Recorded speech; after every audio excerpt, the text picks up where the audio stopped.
વઢિયારા ઘટના બની છે બેન? ઘટના એવું છે કે 5:30 વાગે મી ફોન આવ્યો ગ્રાહક નો કે બેન તમારી ભાઈ રાજેશભાઈ બોલો તો કે હા, તો કે તમારી રેકડી સળગી છે. તો અમને વિશ્વાસ નતો આવ્યો ભાઈ પર.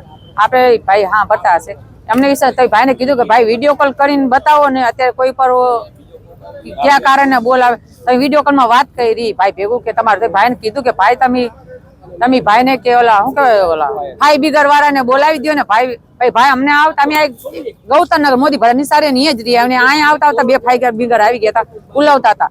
પણ અમે આવીને જોઈને તો અમારો જીવ બળી ગયો કે આ હું આ ક્યાંય કેમ કેમ હેરગું. 12 વાગે અમે અહીં ગયા, 12 વાગે અમે બેઠા હોય, વરસાદ હોય ને, ચોમાસો હોય, ઠંડી હોય, શિયાળો હોય, તમે અહીં બેઠા જ હોય.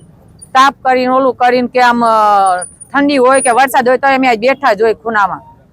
કે અમારે કે આ માલ અત્યારે તમે જો એક રેકડીમાં 15 20 આ 30-35 લાખની નુકસાની આવી છે. અમારે ટકનું લઈને ટકનું ખાય. દલાલાની મૂડી 6-7 લાખ રૂપિયા દલાલાની મૂડી થઈ ગઈ. અમારે 10 રેકડી છે. અમારે 10 રેકડીમાં બધી 10 રેકડીમાં ઈ કઈ ખબર નથી. અમને 5 વાગે ફોન આવ્યો પછી ખબર પડી કે રેકડી અમારી સળગે છે. અમારી માંગ છે હવે જે મોદી સરકાર કરે ઈ જે એમને સારું લાગે ઈ. પણ અમારે નુકસાન ઘણી થઈ ગઈ. અમારે અત્યારે ખાવું કે પીવું કે અમારે બધા સામાન લાવો કે અમારે શું કરવું. અમારે સામાન જ અત્યારે તમે જો લાવીએ ને તો 4-5 લાખ રૂપિયાનો સામાન થાય.